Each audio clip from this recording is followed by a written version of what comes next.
برادر و خواهر عزیز، غمگین مشو وقتی در فقر و ناداری به سر میبری. غمگین مشو وقتی مصیبت و سختی بر سرت آمد. غمگین مشو وقتی به بیماری مبتلا شدی و یا نزدیکانت را از دست دادی و یا دیگر مصیبت‌های بر سرت آمد، زیرا خدا و آفریدگار تو با تمام شفقت و مهربانی به تو میگوید: استعیذ بالله عسى ان تکرهوا شیئا و هو خیر لکم.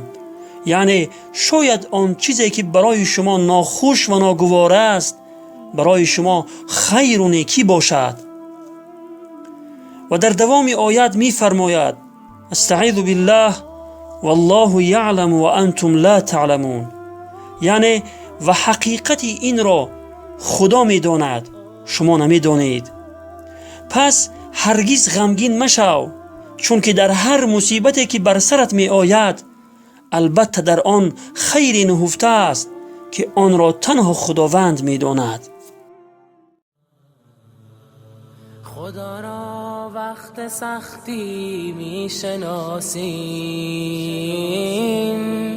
به هنگامی که در ترس و هراسیم. چو سختی و مصیبت برطرف شد،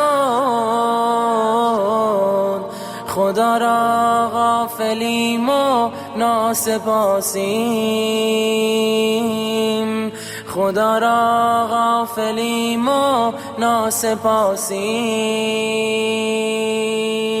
عجله